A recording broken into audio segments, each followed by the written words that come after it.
Une odeur de soufre flotte au-dessus des relations entre le Niger et le géant Areva. En jugeant très déséquilibré 40 ans de partenariat avec le groupe français, les autorités nigériennes savent pouvoir compter sur le chauvinisme d'une opinion nationale très braquée. À l'issue du Conseil des ministres du 25 octobre, Niamey a mis la pression sur le groupe Areva en s'indignant notamment de ne pas tirer assez de profit de son or atomique. Le régime d'Issoufou revendique donc des retombées plus importantes, prônant un renforcement de sa participation à la gouvernance du secteur. Au fond, c'est l'opération de la géante mine d'Imouraren qui fâche Niamey. Son lancement ayant été reporté de 2012 à fin 2014, on parle à présent de 2016, un pied de nez donc au régime, impatient d'engranger des recettes pour apaiser les tensions de trésorerie. Niamey réclamerait d'ailleurs d'Areva au moins 100 millions d'euros à titre de compensation.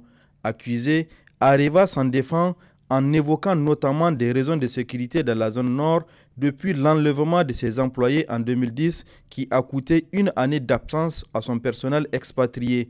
Le numéro 1 du nucléaire civil refute donc en bloc les griefs contre lui et parle plutôt de partenariat gagnant-gagnant avec le Niger.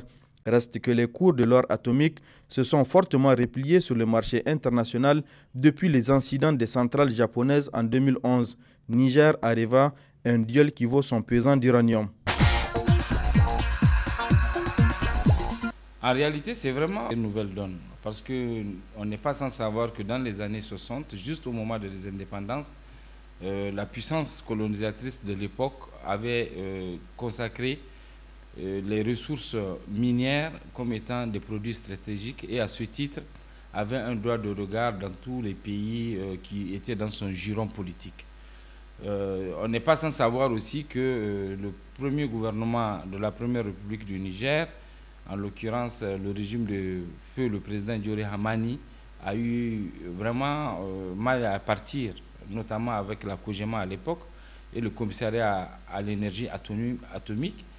Et ce qui a, d'ailleurs, on le dit souvent, entraîné des frictions et qui a même contribué à faire venir les militaires sur la scène politique. On a connu d'autres évolutions. On nous a dit aussi autour de la Ve République que le Niger avait diversifié ses partenaires, que le Niger défendait bien ses intérêts et tout. Mais aujourd'hui, il y a une nouvelle donne. On se rappelle, le 7 avril 2011, vraiment les gens n'étaient pas très sûrs et n'avaient pas pris à sa juste valeur les déclarations du président de la République dans son discours, que je dirais d'ailleurs discours programme lors de son investiture. Entre autres, il a eu à réaffirmer la souveraineté du Niger sur les ressources minières. Il a eu à dire que on va diversifier les partenaires et il fera tout pour que le Niger rentre dans ses droits, notamment que les ressources minières profitent à l'ensemble des Nigériens. Alors, le mois de septembre 2012, l'initiative pour la transparence des industries extractives vraiment a publié 5 années de réconciliation des chiffres sur l'exploitation minière en général et particulièrement l'uranium. C'était effarant. Nous avons découvert, pour nous ce n'était pas un étonnement parce que nous nous intéressons depuis toujours à cette question, mais l'ensemble des Nigériens ont pu découvrir qu'il y avait une véritable prédation et une exploitation, notamment par Areva, des ressources minières, sans compensation du Niger.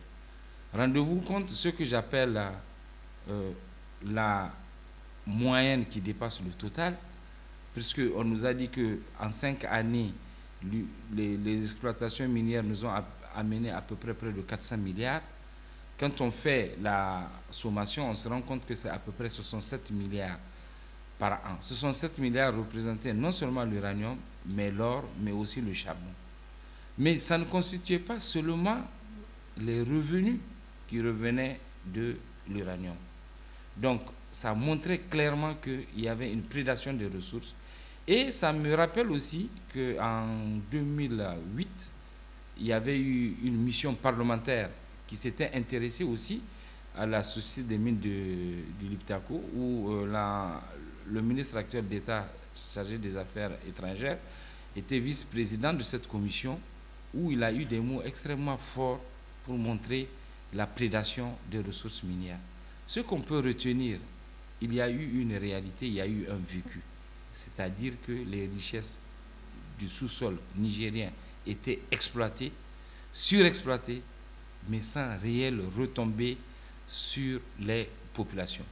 Le pouvoir public, quand on prend le budget 2011, le ministre d'État chargé des mines l'a dit, c'était à peu près 5% de participation au budget national. Donc ça montre à quel point les ressources minières étaient un véritable leurre pour les Nigériens. On nous a chanté que on devait compter là-dessus pour amorcer des actions de développement, notamment des investissements.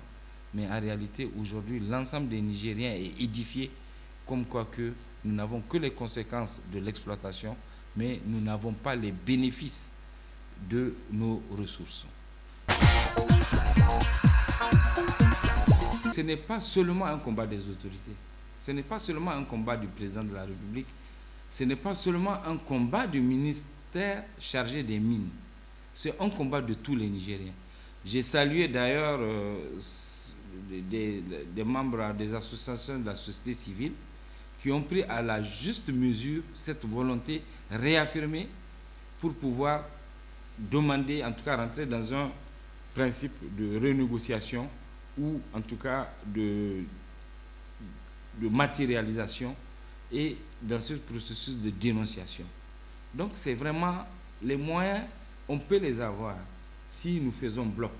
Les moyens, nous pouvons les avoir si nous sommes conscients que ces ressources nous appartiennent.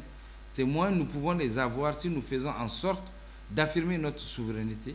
Les moyens, nous pouvons les avoir si nous collons réellement à la volonté politique clairement affichée pour montrer que, quel que soit Alpha, si des tentatives notamment de récupération ou de déstabilisation du pays sont engagées, eh bien au Niger, ces multinationales ne trouveront aucun Nigérien qui va faire leur jeu et qui va travailler avec eux et contribuer à surexploiter nos ressources. Le report du site de l'exploitation de l'uranium, vous savez, Areva, ils jouaient au chat et à la souris. Ce qui les importait le plus, c'est que d'engranger le jugement d'Ounouraren dans leur escarcelle, de faire même basse sur ce jugement pour que l'État nigérien souverain ne puisse pas éventuellement permettre à d'autres qui seront intéressés par l'exploitation de l'uranium de venir exploiter cette mine du Mouraren. Voilà le grand enjeu. À partir du moment où ils ont réussi avec, dès la Ve République, à faire un certain type de contrat et à faire du dilatoire, eh bien aujourd'hui on se rend compte que malgré qu'on nous a chanté pendant une certaine période, comme quoi que, notamment pendant la Ve République, que c'était les défenses des intérêts des Nigériens, que c'était la diversification, autant de choses nouvelles pour lesquelles le commun des Nigériens a adhéré, on s'est rendu compte que, en réalité, ces partenaires n'étaient pas sensibles. Maintenant, le dilatoire d'Areva, mais je pense que les autorités actuelles ne vont pas se laisser faire. Les ressources appartiennent bel et bien au peuple nigérien souverain. Le gouvernement, aujourd'hui, a l'obligation de faire en sorte que si Areva ne veut pas continuer, ne veut pas exploiter les ressources minières, notamment le gisement du Nouraren, eh bien on va les disqualifier. Ces ressources ne les appartiennent pas. Le Niger a besoin de ressources financières. Le Niger a besoin, nous sommes quand même le deuxième, l'avant-dernier pays le plus pauvre du monde. Comment pouvons-nous nous permettre de différer l'exploitation de certaines ressources qui sont indispensables pour nos actions de développement au prétexte qu'une multinationale veuille que ça soit exploité dans 40 ans ou 50 ans? Non, c'est non. Ces ressources appartiennent au Niger. Il appartient au pouvoir public, notamment au président de la République, de prendre ses responsabilités. Il appartient au peuple nigérien de se mobiliser et de défendre les intérêts du Nigérien et de faire en sorte que cette exploitation-là puisse se faire en temps et en heure, mais seulement sous la volonté du gouvernement. Vous savez, ces gens, ils ont plus d'un tour dans leur sac. Ils procèdent par des artifices. Ils ont compris qu'ils ont en face d'eux des personnes engagées, des personnes éveillées sur les questions minières, des experts sur les questions minières. Donc, ils ont voulu créer ce qu'ils ont appelé une plateforme, c'est-à-dire une superstructure qui va chapeauter notamment la Cominac et la Somaïa. Et à partir de ce moment, même les dividendes, etc., et tout ça, et même le rythme des achats, tout sera déterminé par cette plateforme. Mais c'est vraiment, je dirais, une forme de tour de passe-passe à travers lesquels, encore une fois, ils voulaient utiliser des artifices pour spolier le peu de richesses, le peu de ressources qui venaient déjà revenaient au Niger. Les contrats avaient été mal faits. Ils avaient été mal signés et le Niger n'était pas dans ses possessions de ses droits. C'est d'autres qui l'ont fait. Il ne s'agit pas de jeter l'anathème sur ces Nigériens qui ont eu un moment la charge de mener ces actions. On leur reconnaîtra en temps et en heure ce qu'ils ont pu faire pour le Niger. Mais sur ce dossier particulier, eh bien, l'ITIE a révélé à l'ensemble des Nigériens que les chantres de la défense des intérêts du peuple nigérien prônés autour de la Ve République, en réalité, n'était pas une véritable diversification honoreuse pour le pays. Je pense que c'est par pudeur que les gens ne disent pas certaines choses. Mais en réalité, aujourd'hui, cette plateforme-là avait un seul dessein. C'était comment, une fois de plus, faire en sorte que même le peu qui revenait au Niger, on puisse trouver un moyen de rapatrier ses capitaux, notamment en France. Et je salue encore une fois la lucidité des techniciens nigériens, parce qu'il y a des techniciens nigériens, des experts nigériens, et je salue aussi cette ferme volonté que nous montrent en tout cas les autorités actuelles dans la défense des intérêts du peuple nigérien, notamment pour que nous puissions avoir le maximum de ressources. Pour moi, cette plateforme-là, c'était un véritable, vrai, faux événement. Ça devient du passé, puisque les autorités ont donné une fin de non-recevoir à la création de cette structure.